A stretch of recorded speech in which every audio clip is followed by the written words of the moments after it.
Number से थे, आज हर घर नल योजना हम लोग लागू कर रहे हैं। 12 से अधिक ऐसी सिंचाई की बड़ी परियोजनाएं बुंदेलखंड की जो आजादी के बाद कभी पूरी नहीं हो पाई, आज हमारी सरकार ने उन्हें पूरा भी किया है। और अब तो केन बेतवा को जोड़ करके आपके जालौन के इस बीहड़ को, माधवगढ़ के इस बीहड़ को अब हम लोग धरती का स्वर्ग बनाने की ओर अग्रसर कर रहे हैं। पंचनद की परियोजना को भी हमने स्वीकृति दे दी है।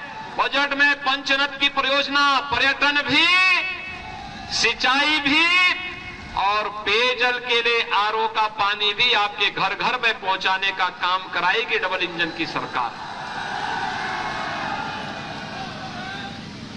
भाइयों बहनों, पहले बुंदेलखंड में खनन माफिया हावी थे, भू माफिया हावी थे, डकैतों का आतंक था। पिछले 5 साल में आपने देखा होगा इन पेशेवर माफिया अपराधी और इन डकैतों का क्या हाल हमारी सरकार ने किया है। आपने देखा होगा ये लोग पहले गरीबों को सताते थे, संभ्रांत लोगों को परेशान करते थे, बेटियों की सुरक्षा में सेंध लगाते थे, व्यापारियों से गुंडा टैक्स वसूली करते थे। आज मैंने उनमें से बहुत सारे जो पेशेवर अपराधी और माफिया थे, या तो जेल के अंदर हैं या जेल प्रदेश के बाहर हैं, और बहुत सारे लोग तो इस लायक भी नहीं है कि इस पार से उस पार कहीं जा सके। हमने तय किया है, पिछली सरकार तमंचा बनाती थी, यहां के नौजवानों के भविष्य के साथ खिलवाड़ करती थी। ये नाम तो समाजवादी है, काम तमंचावादी और सोच परिवारवादी। वो सिपाही खानदान का विकास चाहते हैं, बाकी किसी का विकास न हो। लेकिन हम लोगों ने तो 25 करोड़ प्रदेश की जनता को ही परिवार मान करके उनके समग्र विकास की कार्य योजना को लागू किया। आज यहां पर्यटन भी फल फूल रहा है। और भाइयों बहनों, अब तमंचा नहीं, अब तो यहां पे डिफेंस कॉरिडोर बन रहा है, डिफेंस कॉरिडोर। और डिफेंस कॉरिडोर के माध्यम से अब यहां पर भारत की सेना के लिए तोप और फाइटर विमान बनेंगे, मिसाइल बनेंगे। जब हमारे जालौन और माधवगढ़ का नौजवान तोप के ऊपर बैठ करके दुश्मन की सीमाओं पर गरजेगा, दुश्मन के स्वयं ही छक्के छूट जाएंगे। आज हमारा बुंदेलखंड बदल गया है, विकास की प्रक्रिया के साथ आगे जुड़ रहा है। अब यहां के नौजवानों को पलायन नहीं करना पड़ेगा।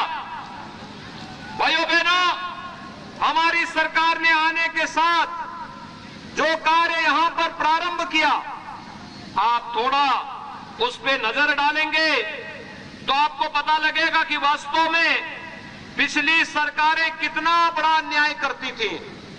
हमारी सरकार ने आने के तत्काल बाद 58,600 से अधिक किसानों का कर्ज माफ किया था आपके इस जनपद के अंदर, 58,600 से अधिक। और भाइयों बहनों,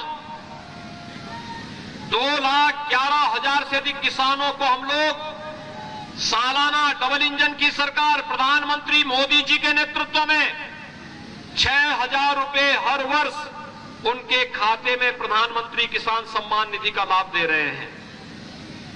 यही नहीं, अगर मैं आवास की बात करूं तो प्रधानमंत्री आवास योजना और मुख्यमंत्री आवास योजना में आपके जालौन जनपद में 36,582 गरीबों को एक एक आवास उपलब्ध हुआ है, अकेले एक जनपद में। समाजवादी पार्टी की सरकार में 5 साल में पूरे प्रदेश में 18,000 मकान स्वीकृत हुए थे। 5 साल में पूरे प्रदेश में 18,000 आवास।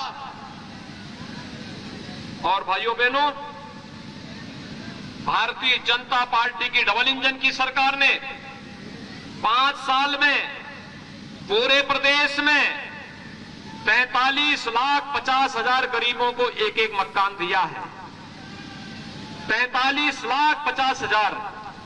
और यही नहीं भाइयों बहनों, 43,50,000 पूरे प्रदेश में, और अकेले जालौन जनपद में 36,582 गरीबों को एक एक आवास उपलब्ध हुआ है। हम लोग तो नौजवानों को टैबलेट और स्मार्टफोन भी दे रहे हैं। यहां के लगभग 200 नौजवानों को टैबलेट और स्मार्टफोन मिल चुका है। और भाइयों बहनों, समाजवादी पार्टी ने सरकार की एक शिकायत चुनाव आयोग से कर दी है कि टैबलेट और स्मार्टफोन नौजवानों को नहीं मिलना चाहिए। मैंने कहा नहीं, इस पे तो अधिकार केवल सिपाही खानदान का है। ये प्रदेश को लूटते रहें, इनको कोई रोके ना। और अगर हम यूपी के नौजवानों को स्मार्ट बनाना चाहते हैं तो उनको बुरा लगता है।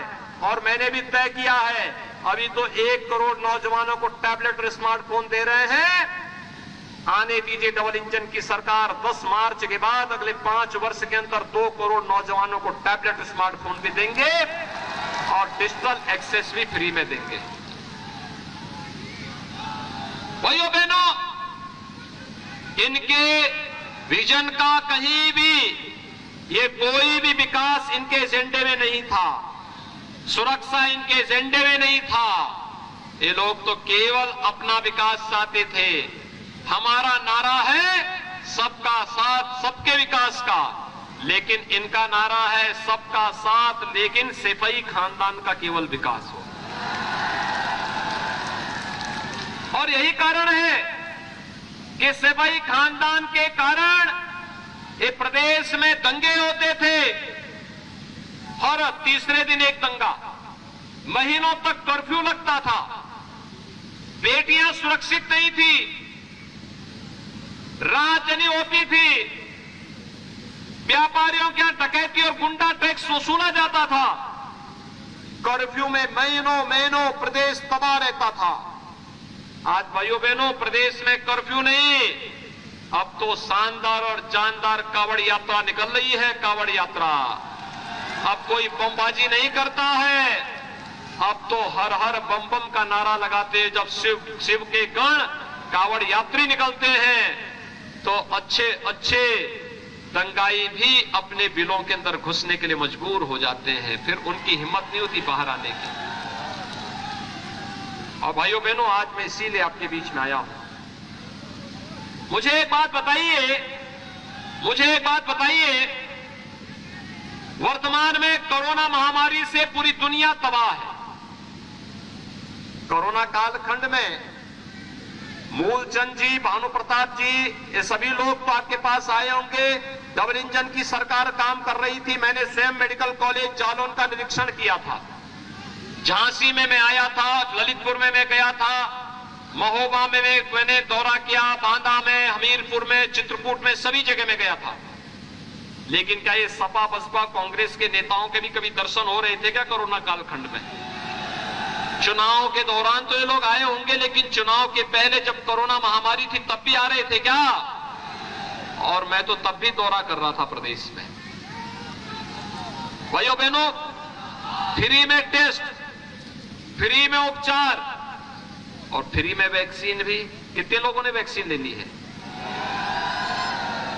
आप सबका मैं अभिनंदन करता हूं जिन लोगों ने वैक्सीन ले ली है।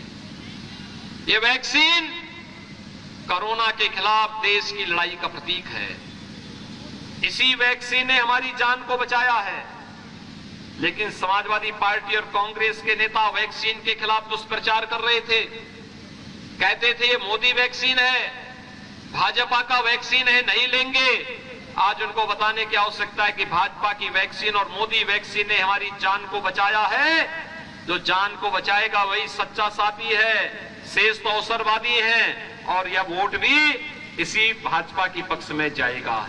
क्या बोलेंगे? और भाइयों बहनों, वैक्सीन के साथ साथ प्रधानमंत्री जी ने कहा था कि जान भी बचाना है, जहान भी बचाना है। बीमारी से भी